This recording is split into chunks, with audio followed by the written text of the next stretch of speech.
सभी को good morning. Third video स्वर योग में आप सबका स्वागत है। सबसे पहले तो आप सबको मैं हृदय से धन्यवाद दूंगी कि आप लोगों ने दोनों वीडियो बहुत ध्यान से देखा और सुना, और आपने कमेंट्स भी किया है, और कुछ लोगों की डिमांड भी आई कि थर्ड वीडियो कब तक आ रहा है। तो हम इसलिए ये वीडियो जल्दी बना करके आपको दे रहे हैं। इसे भी ध्यान से सुनिएगा और बहुत कुछ इसमें देखने को मिलेगा। सेकंड वीडियो में हमने देखा था कि किस नाड़ी के चलने पर कौन सा काम करना चाहिए। इस वीडियो में भी थोड़ा सा उसी चीज़ को और देखते हैं कि कौन सी नाड़ी पे हम कैसे चलते हैं। सुबह जब आप बिस्तर छोड़ रहे होते हैं तो आप एक बार अपनी नाड़ी चेक कर लीजिए। जो स्वर प्रवाहित हो रही है उसी के पैर को ज़मीन पर रखिए।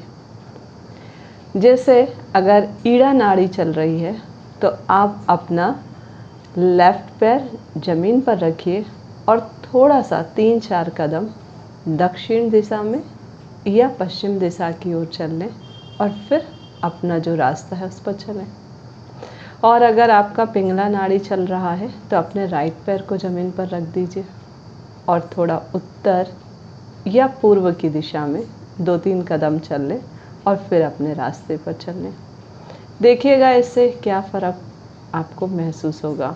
एक तो आप ये भी कर सकते हैं कि सुबह जैसे ही आप उठते हैं और आपकी नाड़ी चेक कर रहे हैं तो जो स्वर चल रहा है उस ओर अपने चेहरे को मोड़िए। क्या होता है ये मैं नहीं बता रही हूँ, आप अपने लाइफ में हफ्ते भर ऑब्ज़र्व करिए और उसके बाद मुझे कमेंट्स करके दीजिए क्या इससे कुछ पॉजिटिव आपको मिला, और वो पॉजिटिव मिला तो किस तरह से मिला है उस चीज़ पर आप बताइएगा। और ऐसे ही हम थोड़ा भोजन पे भी बात कर लेते हैं। जब हमारी पिंगला नाड़ी चल रही होती है तो उस समय किस तरह के खाद्य पदार्थों का सेवन नहीं करना चाहिए। तो गर्म जो भोजन होता है, चटपटे भोजन होते हैं, चिकनाई युक्त जो भोजन होता है, मसालेदार भोजन होता है, इसको नहीं करना चाहिए। और इसी तरह से कहते हैं ये हमारे शरीर की उष्णता को बढ़ा देता है, हमारे अंदर की अति अम्लता को बढ़ा देता है, जो स्वास्थ्य के लिए परेशानी का कारण बनता है। और एक बात का ध्यान रखिएगा, आइसक्रीम है, शीतल पेय पदार्थ हैं, दही है, इन सब के सेवन से भी हमें पिंगला नाड़ी के चलने पर बचना चाहिए। सबको आप एक्सपेरिमेंट करके ज़रूर देखिएगा कि आपके शरीर पर क्या प्रभाव पड़ रहा है। यही तो स्वर योग है ना।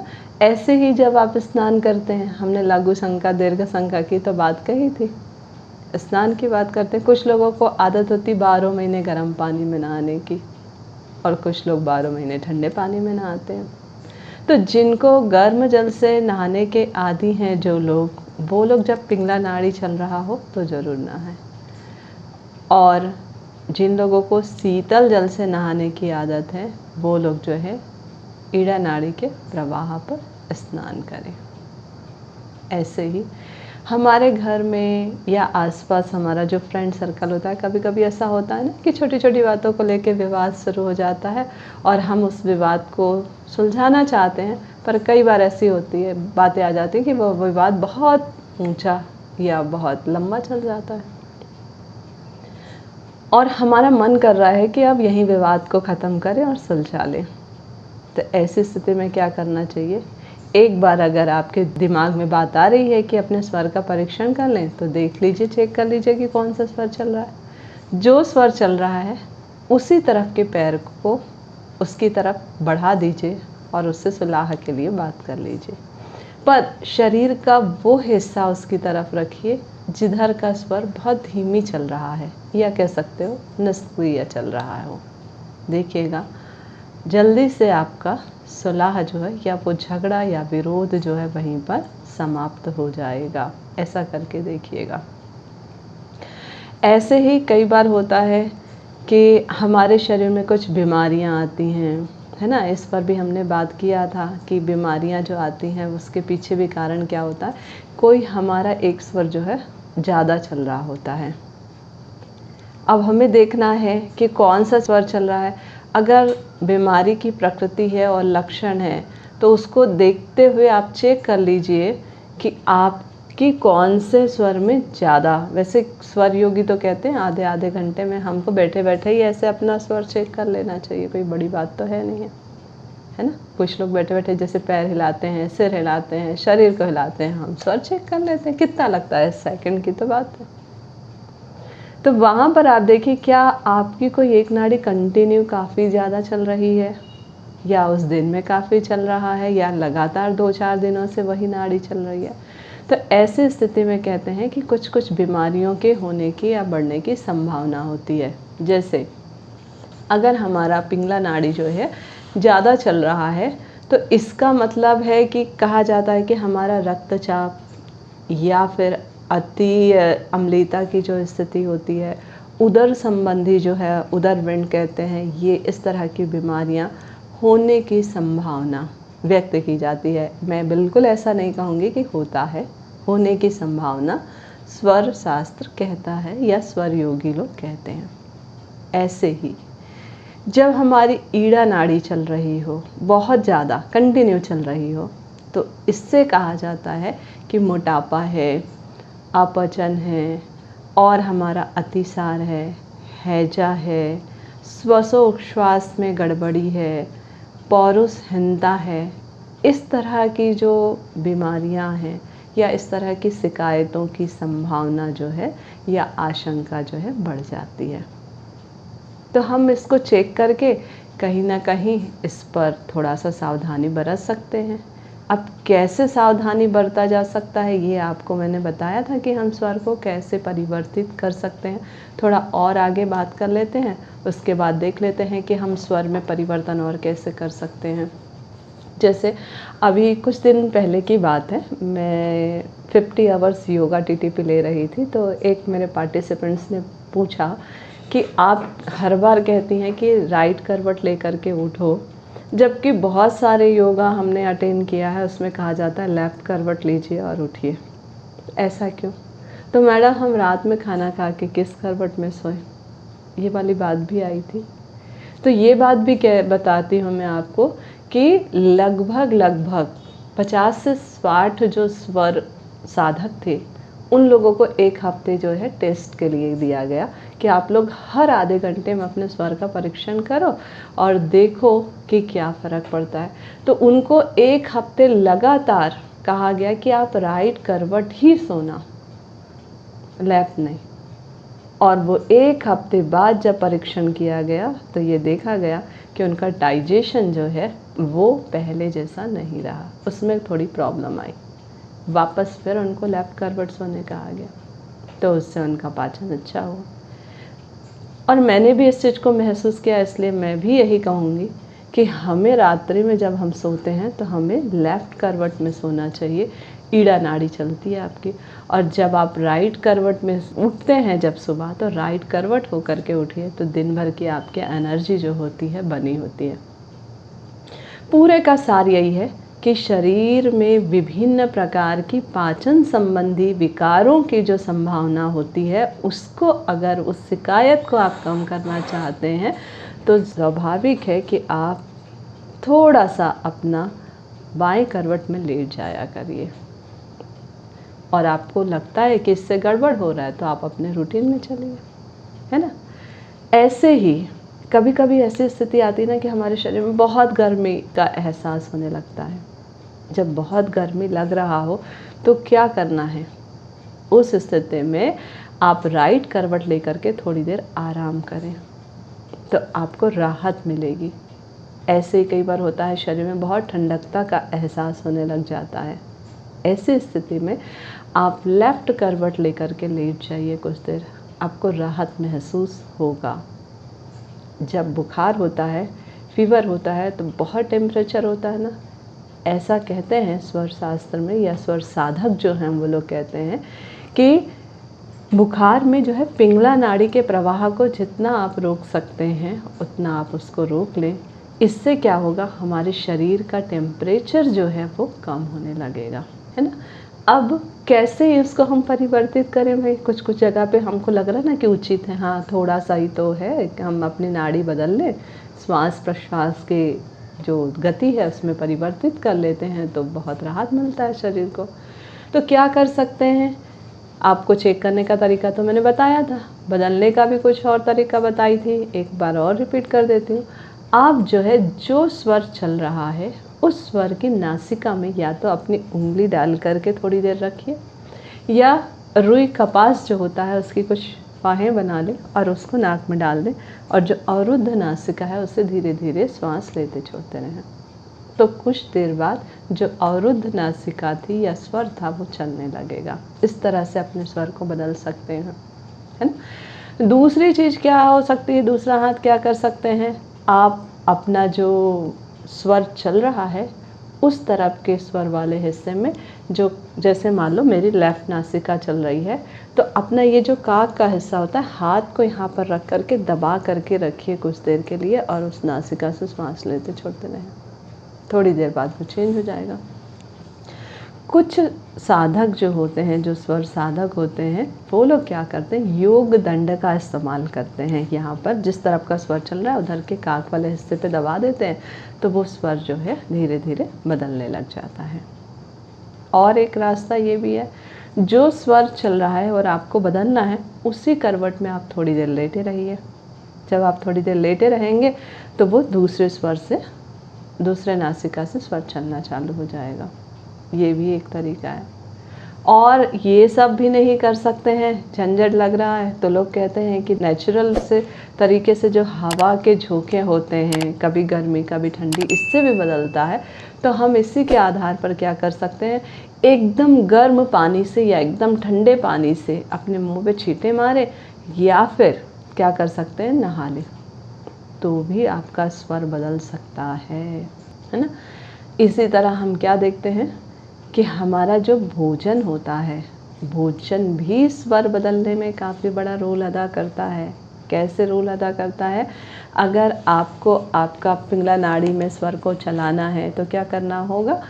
जो मिर्च है, अदरक है, गोल मिर्च है, ये आप खा लीजिए, है ना। क्या होने लगेगा? हमारा पिंगला नाड़ी चलने लग जाएगा, स्वर बदल जाएगा तुरंत जो है। इसी तरह से जैसे दही है, केला है, शीतल प्रकृति वाले जो खाद्य पदार्थ हैं, इनको आप सेवन करते हैं तो आपकी ईड़ा नाड़ी जो है चलने लग जाती है। तो आप स्वर में इस तरह से परिवर्तन कर सकते हैं।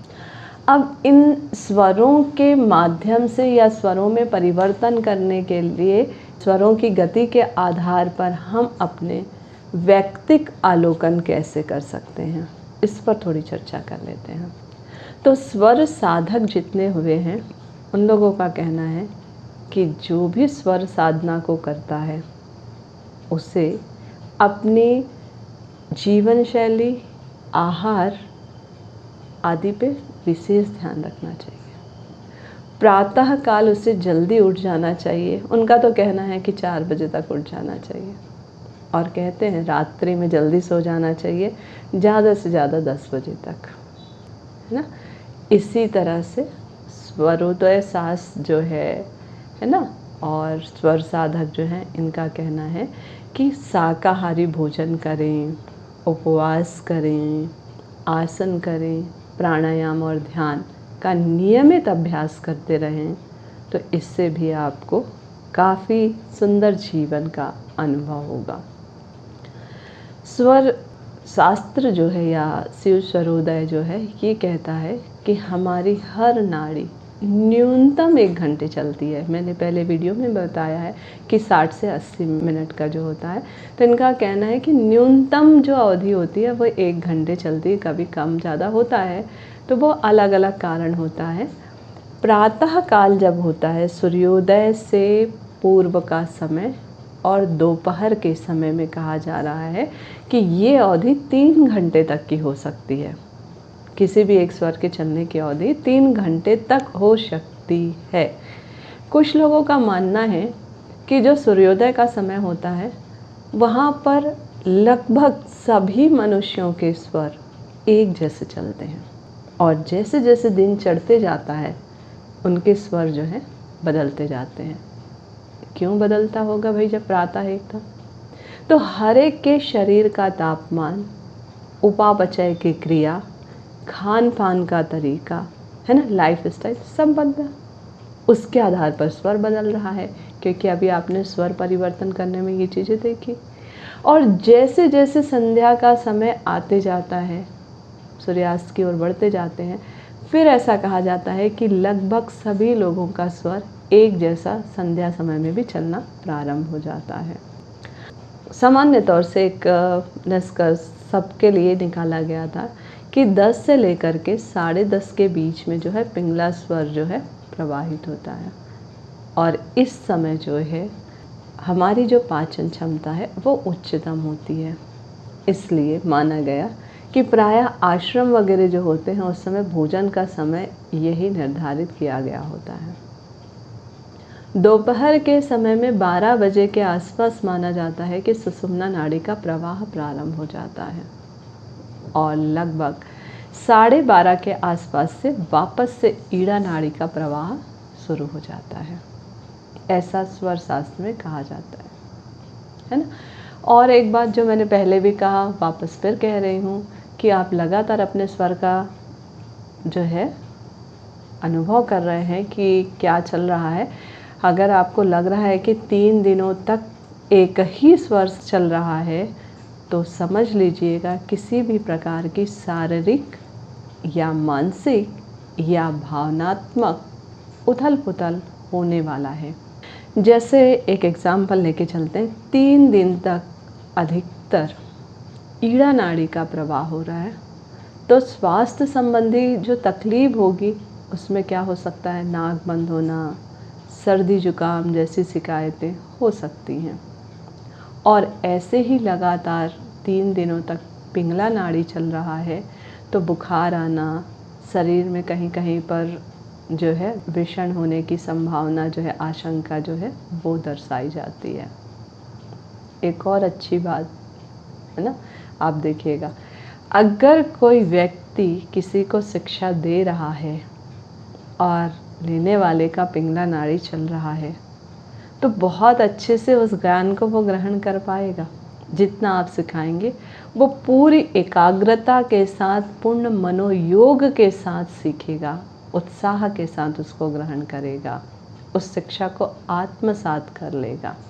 जबकि यही चीज़ सुषुम्ना नाड़ी के चलने पर अगर आप करते हैं तो सामने वाले के सीखने में बड़ी कठिनाई आती है, वो बेमन से उन चीज़ों को सीखता है।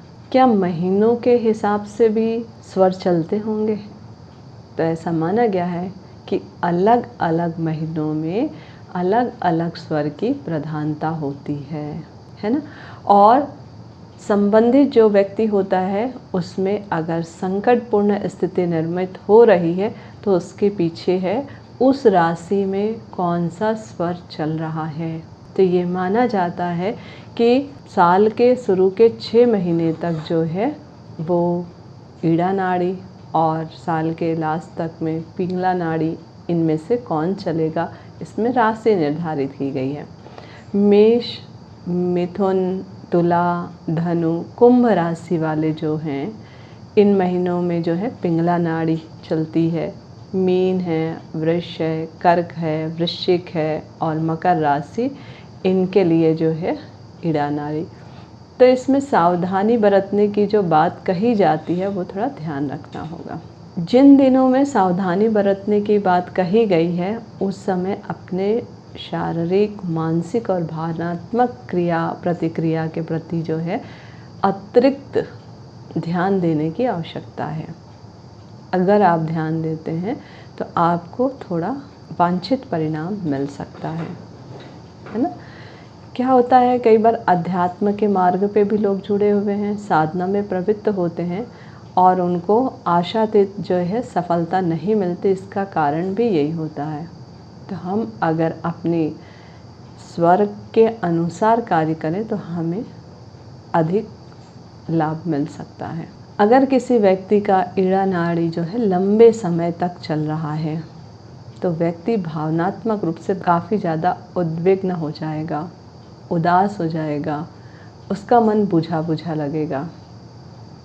अगर किसी व्यक्ति को बौद्धिक सावधानी की बात कही गई है और उस समय विशेष रूप से ईड़ा पर प्रवाहित हो रही है तो व्यक्ति जो है चिंतित होता है, परेशान होता है, दीवा स्वप्न में खोया रहता है, कल्पना के पंख लगा करके उड़ता रहता है।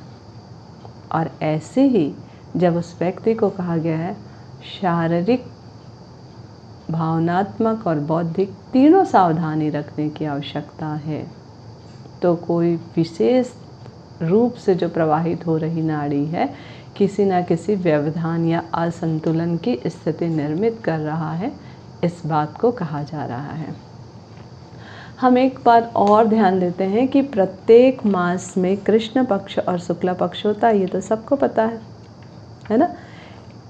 शुरुआत में जो है जो भी मंथ शुरू होता है उसमें क्या कहा जाता है, कृष्ण पक्ष है और शुक्ल पक्ष है। तो क्या तिथियों के अनुसार भी स्वर चलते हैं? हाँ, ये बिल्कुल स्वर जो है उसी के अनुसार चलता है। इसको भी थोड़ा सा हम देख लेते हैं, जान लेते हैं कि कौन कौन से दिनों में कौन से स्वर चलते हैं। स्वर में जैसे शुरुआत हुआ, कृष्ण पक्ष की बात करते हैं, प्रतिपदा, द्वितीया और तृतीया, ये 3 तिथि को जो है सूर्य स्वर चलता है, मतलब पिंगला नाड़ी चलती है। और शुक्ल पक्ष में जब इसी को देखेंगे तो इन तीनों तिथि में जो है चंद्र नाड़ी, ईड़ा नाड़ी चलने लग जाती है। फिर चतुर्थी, पंचमी और षष्ठी की बात करते हैं तो ये 3 दिन जो है कृष्ण पक्ष में चंद्र नाड़ी चलने लगता है, ईड़ा नाड़ी चलती है ना। जब हम सप्तमी, अष्टमी और नवमी की बात करते हैं तो इस दिन हमारा फिर से पिंगला नाड़ी चलने लगता है। अभी मैं कृष्ण पक्ष की बात कर रही हूँ। और जब आप इसी को शुक्ल पक्ष में देखेंगे तो बिल्कुल विपरीत हो जाएगा। दशमी, एकादशी और द्वादशी तिथि को देखें तो कृष्ण पक्ष में ईड़ा नाड़ी चलने लग जाता है और शुक्ल पक्ष में क्या चलेगा, पिंगला नाड़ी चलेगा। त्रयोदशी को अगर हम देखते हैं, त्रयोदशी, चतुर्दशी, अमावस्या या पूर्णिमा को देखते हैं तो इसमें कृष्ण पक्ष में सूर्य नाड़ी चलता है और शुक्ल पक्ष में चंद्र नाड़ी चलता है। तो ये नाड़ी जो हैं पक्षों के अनुसार भी चलते हैं, इस पर भी थोड़ा सा आपको ध्यान देना है। और सबसे बड़ी बात है अनुभव करने वाली चीज़ें, थोड़ा समय निकाल करके सब लोग अनुभव करते जाइए कितना अच्छा है, क्या है आपके जीवन में से कितना परिवर्तन महसूस हो रहा है ना। कोई आपको कहीं भी बैठ करके अतिरिक्त समय देने की आवश्यकता नहीं है, धन खर्च करने की आवश्यकता नहीं है। सब कुछ आप थोड़ा सा बस अटेंशन के साथ करेंगे तो ज़्यादा अच्छा हो जाएगा, है ना। तो ये वीडियो यहीं पर हम लोग लास्ट करते हैं और फिर 4th वीडियो जो है, जो हमारा ये शरीर, स्थूल शरीर है, वो 5 तत्वों से बना है, उस तत्व के साथ में स्वर का क्या संबंध है ये हम देखेंगे। और जिन लोगों ने 1st और 2nd वीडियो नहीं देखा है और देखने की इच्छा है तो इस वीडियो में हम लिंक डाल देंगे, ज़रूर आप उस 1st 2nd को देखिएगा तो ये कंटिन्यू इसके समझ में आएंगे। सबको नमस्कार।